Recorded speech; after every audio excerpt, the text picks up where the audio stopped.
श्री राम जय राम जय जय राम, श्री राम जय राम जय जय राम, श्री राम जय राम जय जय राम, श्री राम जय राम जय जय राम, श्री राम जय राम जय जय राम, श्री राम जय राम जय जय राम, श्री राम जय राम जय जय राम, श्री राम जय राम जय जय राम, श्री राम जय राम जय जय राम, श्री राम जय राम जय जय राम।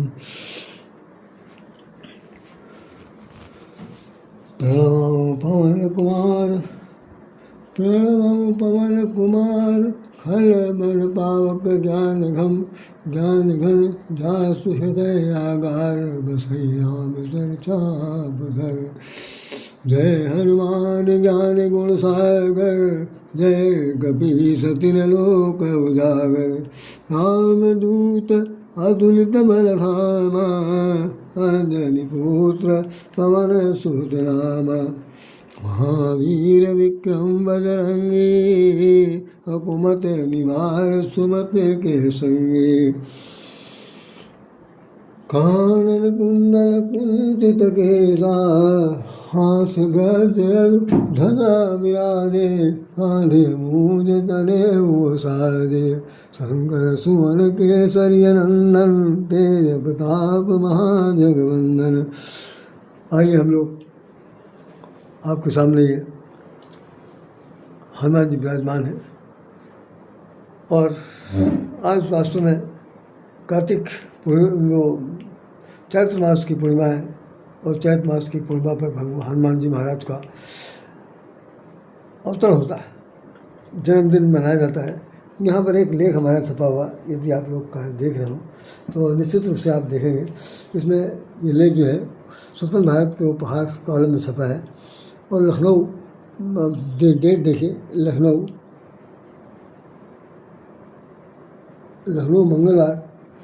मंगलवार 23 मई 2006, 23 मई 2006 को ये छपा। आप देख सकते हैं ये लेख हमारा है। और शायद इसके नीचे, सबसे नीचे से मेरा नाम भी छपा हो, आपको पढ़ने में आ जाए तो बहुत अच्छी बात है।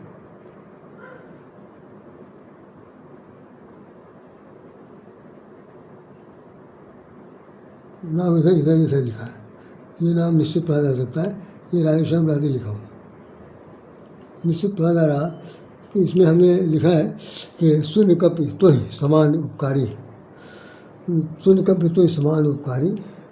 ये भगवान राम ने वो सुंदरकांड में कहा, शून्य कपि तो ही समान उपकारी,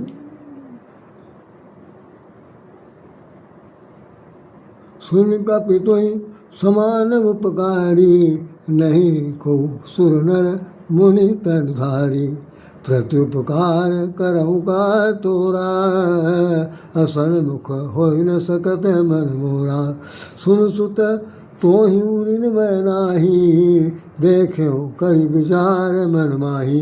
ये हनुमान जी के संबंध में। अच्छा, ये मूर्ति जो है हनुमान जी, जो लोग लखनऊ के निवासी हैं वो तो निश्चित रूप से उसको पहचानते हैं, इन मूर्तियों को जानते हैं। हमारे लखनऊ की सबसे महानतम फोटो ये मूर्ति है, और यहाँ पर करोड़ों की तादाद में लोग आते हैं। अब तो इतनी भीड़ लगती है कि मतलब शनिवार और मंगलवार को तो तिल भर जगह नहीं मिलती। ये बाबा नीम करोड़ी के द्वारा बसाया गया था सन 1967 में, 67 में। और हमने जब इस मंदिर में पदार्पण किया था तो 1971 में किया था। उस वक्त मैं यूनिवर्सिटी में पढ़ने के लिए जाता था, तो कम से कम ये मंदिर मेरे रास्ते में पड़ता था। आज इतना भव्य मंदिर बन चुका है, और बाबा नीम करोड़ी का उसमें भव्य मंदिर बना हुआ है। वो हनुमान जी के परम भक्त हैं। जैसे कैंची कोई जगह है, मैं गया हूँ वहाँ पर नैनीताल में, तो वहाँ महाराज जी का आश्रम बना हुआ है, और वो हनुमान जी के मंदिर वहाँ बन नहीं रहा था। जो हनुमान सेतु नाम है, हनुमान सेतु पर ही हनुमान मंदिर है। तो इसमें देखिए भगवान राम लक्ष्मण जानकी इसमें विराजमान है, इनके हृदय में ग्रह पर है। तो बहुत प्रयास किया गया, और वहाँ पर पुल नहीं बन रहा था, उसको डायनामाइट से उड़ा दिया गया था, जो पुराना वाला पुल था। तो नए पुल पर बनाना था, बाबा नीम करोड़ी जी महाराज जी ने कहा कि यदि हनुमान जी का मंदिर यहाँ बनवा दीजिए तो ये पुल बन जाएगा। तो वहाँ के सारे इंजीनियरों ने तत्कालीन वहाँ पर हनुमान जी के मंदिर का एक नींव पत्थर डाल दिया और 1967 में ही वो बनवाया गया। उसके बाद वहाँ पुल बना। तो हनुमान सेतु के नाम से जाना जाता है और ये बहुत प्रसिद्ध मंदिर है। अगर कभी किसी को लखनऊ आने का सौभाग्य प्राप्त हो तो कम से कम इस मंदिर में दर्शन करना न भूलें। ये मेरी व्यक्तिगत प्रार्थना है और ये व्यक्तिगत प्रार्थना तब जीवंत रहेगी, बाकी आप लोगों की मर्जी है। तो ये लेख आपने हमारा पढ़ा, देखा, सुना। अब हम आपसे दो शब्द बात करते हैं। जय श्री राम, जय बजरंगबली, जय श्री हनुमान जी महाराज की जय। जैसा कि सब लोग जानते हैं, आज चैत्र मास की पूर्णिमा है और आज हनुमान जी का जन्म दिवस है। लगभग जिन लोगों को याद हो तो ठीक है, अन्यथा मैं फिर से बता दे रहा हूँ कि वर्ष में 2 बार हनुमान जी का जन्मदिन मनाया जाता। किसी भी देवता का 2 बार जन्मदिन नहीं मनाते वर्ष में, लेकिन इनका मनाया जाता। पहला जन्मदिन तो यह है जो आपको चैत्र मास की पूर्णिमा पर मनाया जाएगा, और दूसरा जन्मदिन मनाते हैं कार्तिक मास में। कार्तिक मास की नरक चतुर्दशी के दिन, एक दिन पहले अमावस्या के दिन भगवान राम आते हैं।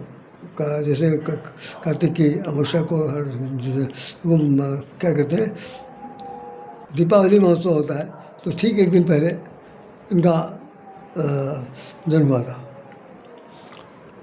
तो दोनों भागों में बहुत ख़ास बात यह है कि ये जो जन्मदिन मनाया जा रहा, ये दक्षिण भारत का है। दक्षिण भारत में आज के दिन भव्यता के साथ हनुमान जी का जन्मदिन मनाया जाता है। अब तो हनुमान जयंती कहते हैं, जबकि वो हनुमान जयंती के बात नहीं है, जबकि जयंती को लेकर अभी बहुत पिछले दिनों काफ़ी कुछ चर्चा हुई थी। और ये कहा गया था कि जयंती उसकी मनाई जाती है जो आदमी जीवन पाने के बाद मर जाता, शरीर देहावसान हो जाता है, निधन हो जाता है, ख़त्म हो जाता है, उसकी जयंती मनाते हैं। और हनुमान जयंती, तो उस पर हनुमान जयंती तो नहीं हो सकती। क्यों? कि ये जीवान देवता है। माता जानकी जी ने उनको कह दिया, अजर हमारा गुण निध सुत हो अगर सदा रघुनायक छो। आप जब तक युग रहेगा तब तक आप अजर और अमर रहेंगे। अजर अमर गुण निध सुत हो, आप होइए, आप रहिए।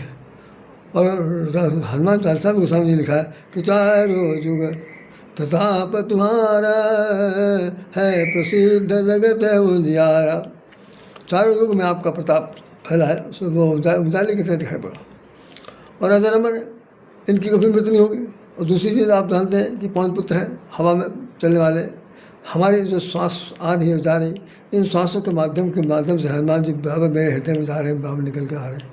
प्राणवायु के रूप में इनका प्रवेश हो रहा, प्राणवायु के बीच में बाहर जाते हैं और निकल, उस तरह से नहीं, प्राणवायु ऐसा नहीं निकलती जैसे हनुमान जी निकले तो वो भी निकल गए ना। कहने का मतलब है कि हवा के माध्यम से उनका आवागमन हमारे शरीर में होता रहता है, वो हमसे बिल्कुल अलग नहीं है।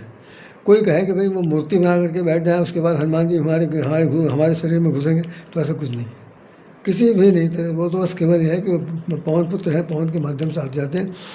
तो देखिए ना, कितने इनके नाम दिए हुए हैं कि अंजनी पुत्र पवन सुत नामा महावीर विक्रम बजरंगी। तो एक तो ये होगा शंकर सुमन केसरी नंदन तेज प्रताप महाजगबंदन।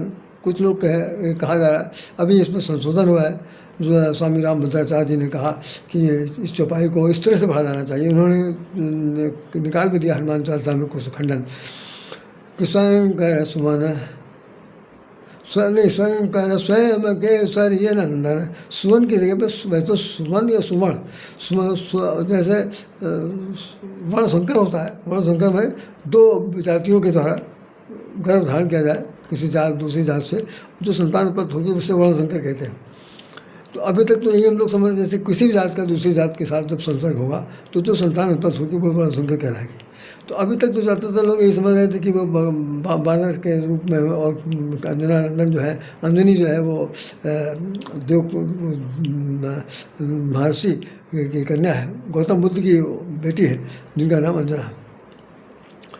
अंजना को श्राप दे दिया था गौतम बुद्ध ने कि जाओ तुम कौमार जीवन में ही गर्भवती हो जाओगे। तो उसको मान कर बहुत से लोग यही बात मानते रहे कि उन्होंने गर्भ धारण किया तो वो कुमार थी, शादी नहीं हुई थी। फिर मालूम पड़ा केसरी नंदन, केसरी नाम के एक बानर है, सुग्रीव जहाँ हरिशमुख पर्वत पर रहते थे, उन बानर के साथ शादी हुई थी। अब बानर का शाब्दिक अर्थ क्या है कि वन में रहने वाला नर, वन में वन मानुष, वन बानर, बनचर, बंदर, वन के रहने वाले, वन के अंदर रहने वाले लोग, ये क्या कहते थे कबीले, एक प्रकार की बनेली जातियाँ यूँ के लिए कि लोक समाज से हट करके जो उनकी सभ्यता, संस्कृति सभ्यता है उसके उपोषक ये लोग। तो इसका तात्पर्य बिल्कुल नहीं है कि ये पशु हैं, ये पशुवत है। फिर भी हनुमान चालीसा में और उसमें कई जगह पर यह परिचय आया है कि मैं तो एक मन में मोह बस कुटिल हृदय ज्ञान, पुण्य पुण्य मोह विचारो दीनबंधु भगवान, ये कह करके उन्होंने हनुमान जी ने उदाहरण भी दिया। और ये भी कहा है कि मैं तो बंदर हूँ, कपि स्वभाव तोरो मैं रोका। रावण के कहने पर भी उन्होंने कह दिया था कि मैं तो बंदर हूँ, और बंदर का स्वभाव तो हाथ पैर से मारपीट तो करना नहीं, वो तो तोड़ फाड़ करना चाहिए, ये करना सब करना, इसलिए कि जो खायो फल प्रभु लागे भूखा, कपि स्वभाव तोरो मैं रूखा। ये बात मैं बताना चला जा रहा हूँ। बात आगे और नहीं बढ़े तो मैं ऐसे बता दूँ कि वास्तव में हनुमान जी महाराज को जब कह दिया गया कि भाई शंकर स्वयं केसरी नंदन, भगवान शंकर जो हैं वो स्वयं केसरी नंदन, केसरी के पुत्र हैं, जो अंजना नंदन है, अंजनी लला, आरत कीजिए हनुमान लला की, उसी में आरती में भी आया आरत कीजिए हनुमान की, दुष्ट दलन रघुनाथ कला की। तो आप आरती पढ़ते होंगे, हनुमान चालीसा पढ़ते होंगे, सब इनका नाम था। तो इनका जन्म जो ये हुआ, ये दक्षिण भारत का ये प्रसंग है। उसके बाद उत्तर भारत में कार्तिक की अमावस्या के ठीक एक दिन पहले नरक चतुर्थी के दिन इनका जन्म होता है, ऐसी मान्यता है।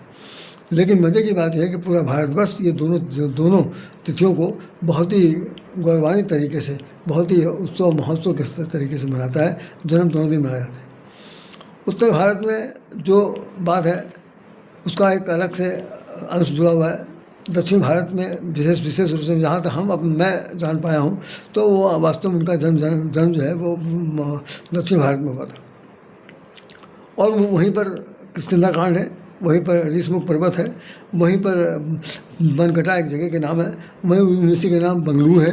बंगलूर क्या, बंगलूर, वन में रहने वाले लंगूर, तो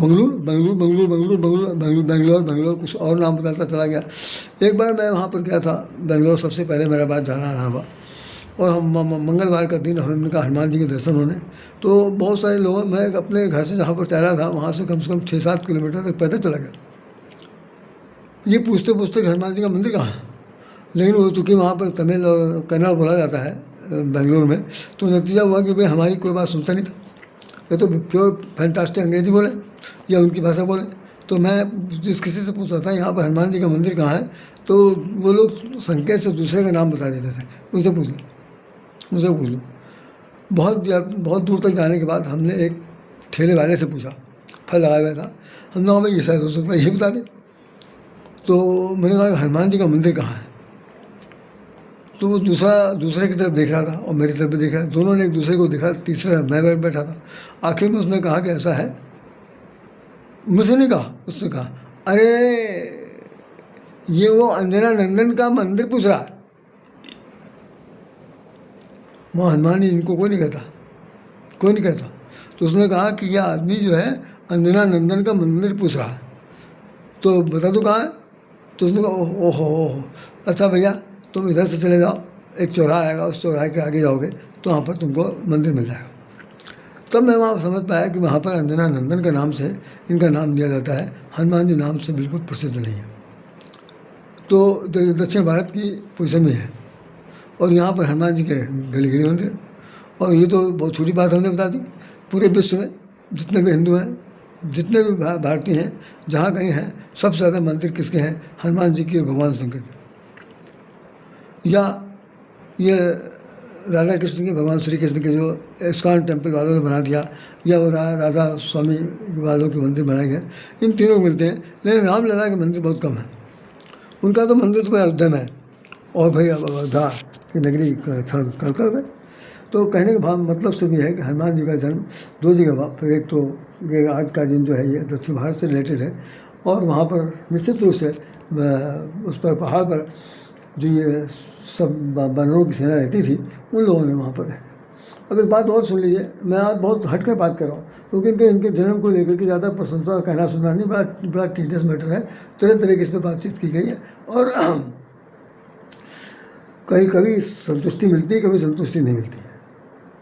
तो वह ये जन्म इनको मिला, इनके पवन के पुत्र हैं, पवन के द्वारा ये अंजनी के गर्भ में आते हैं, और ये भगवान शंकर के वीर हैं, उससे उनकी उत्पत्ति हुई, ऐसा मानता है।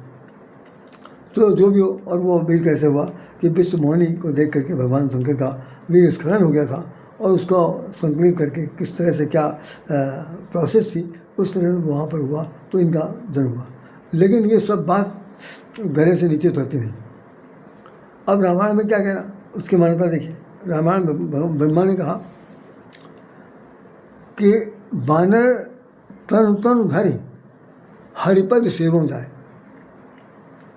सारे देवता जो आए थे भगवान विष्णु से प्रार्थना कर रहे थे कि हम लोग तो मरे जा रहे हैं उस रावण के प्रकोप से, आप हमको चुन के बचाइए। तो उन्होंने कहा जन डरपो मुनि सिद्ध सुरेशा, तुम्हें लाग धरियो नरवेशा, तुम्हारी वजह से हमको मनुष्य का शरीर धारण करना पड़ेगा, और आप लोग डरिए मत, जाइए। तो वो ब्रह्मा जी कहा कि भाई आप जा कहाँ हैं, अब आपको जाना नहीं है, अब नीचे सीधे धरती उतर जाइए, और धरती से भी कहते हैं कि गौ माता का रूप छोड़िए, अब धरती बनिए। तो यहाँ पर सारे जितने भी देवता आए हुए ये सब क्या बनेंगे, बंदर बनेंगे। तो स्वामी रामानंदाचार्य जी महाराज जी भजन गाते हैं, भजन की वो लाइन में सुना दे रहा हूँ, बड़ा प्रिय भजन है, आप लोगों को के आश्चर्य हुआ कि वो कह रहे हैं, गौरा संभालो परिवार हम तो बानर बन गए, गौरा संभालो परिवार हम तो बानर बन गए, बानर बन गए हम तो बानर बन गए, गौरा संभालो परिवार हम तो बानर बन गए। भगवान शंकर ने सबसे पहले कह दिया कि भाई कोई बने चाहे ना बने, सबसे पहले हम बनेंगे। और भैया वो कूद फांद गए, तुरंत भगवान शंकर हनुमान जी बन गए। उसके बाद जब जिसकी जिसकी बारी आई सब लोग बनते चले गए। ये ऐसे ये ध्यान रखिएगा कि बानर की योनि और बानर बनना, बानर का रूप धारण करना, ये सब तीनों बातें बिल्कुल अलग अलग है। बानर का चौकटा मुखौटा लगा देना, बंदर का ऐसा आकृति बना देना, क्योंकि उस वक्त जो अरिमा और गरिमा नाम की दो एक सिद्धियां होती हैं जिनके आधार पर जो चाहे वो मनुष्य हो चाहे सिद्धक हो जो हो, इस सिद्धि को जो जानते हैं वो अपने आप अपने शरीर को बढ़ा चढ़ा सकते हैं, छोटा बड़ा कर सकते हैं, और वो अपने रूप धारण कर सकते हैं। उस काम में राक्षस भी बहुत माहिर थे और देवता भी माहिर थे। तो यहाँ मैं वो चौपाई सुन के सुना दे रहा हूँ, आप सुन लीजिए। चूँकि जन्म से रिलेटेड है, बहुत जल्दी मैं इसको ख़त्म कर दूँगा। लेकिन क्या करें, ब्रह्मा जी बोले, निज लोग कहीं विरंच गए, देवन यही सिखाए, निज लोग कहीं विरंच गए, देवन यही सिखाए, बानर तनु धरि धरि मही हरिपद से वहु जाए।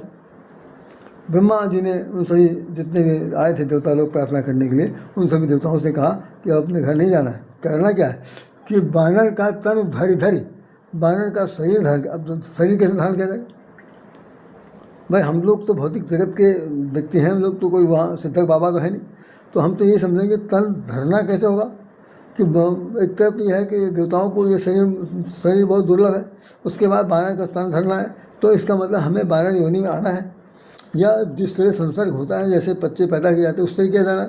लेकिन ऐसा कुछ नहीं। ये चौपाई दुहाई कहता है कि बानर तन धरि धरि मही मैंने धरती, धरती के ऊपर बंदर का रूप धारण करके बंदर का स्वरूप बना करके आप जाइए, और भगवान आ रहे हैं, उनके हरि के पद की सेवा कीजिए, हरिपद सेवा हो जाए। तो इससे साफ साफ जाहिर है कि देवता लोग जो थे वो सब बनावटी थे। वो सब जंगलों में जाकर के अपना इधर उधर गुफाओं में रहना शुरू कर दिया, और बाकायदा उन्होंने अपना रूप बदल लिया। तो वो उनकी किसी बानरी योनि से कुछ नहीं हुआ, वो बंदर की होने अलग थी, जो उस बंदर सेना आई हो गई, मारी गई, काटी गई सब। लेकिन जितने भी देवता थे ये सब उन्होंने क्या किया कि गए देव सब निज निज धामा, भूमि सहित मन कहूँ विश्रामा। तो जो कुछ आयस ब्रह्मा दीना, हर से देव विलम्ब न किया। जो ब्रह्मा ने आदेश दिया था उस आदेश को पालन करने में देवताओं ने क्षण भर भी नहीं लगाए। तो क्या किया कि वन चर देह, वनचर, वन में चरने वाला, वन में चलने वाला, चरना चरना, वन में चरने वाले, जो देह धरी चित माई, धरती पर बंदरों का शरीर धारण कर लिया अपने आप। और अतुलित बल प्रताप नहीं, उनके अतुलित बल प्रताप तो उसकी जो देवता थे, तो अतुलित बल की तो कोई सीमा नहीं। इसके बाद क्या हुआ, गिर तरु नख आयु सब वीरा, हरि मारक चितवई सब वीरा। गिर कानन जहता भय पूरी, रहे निज निज अनेक ऋतु रोजी। और यह सब चरित्र में गावा, अब सुनो जो बेचे रखा। ये ब्रह्मा जी, तुलसीदास जी कह रहे हैं, इस प्रकार से सारे बंदर जो थे वो वहाँ पर अपना गुफा बना करके बंदरों की सेना तैयार कर ली और ठाक से वहाँ पर रहने लगे। ये सब कहाँ रह रहे हैं, किष्किंधा में है, ऋषमुख पर्वत पर है, दक्षिण भारत में है, वहाँ का सब दृश्य है। अब और जो चित्र हैं कि हनुमान, जय हनुमान, वीर हनुमान, हनुमान तमाम सारे यहाँ पर यहाँ फिल्में बनाई गई, सब कुछ किया गया, लेकिन कोई क्लियर कट नहीं कर पाया बस।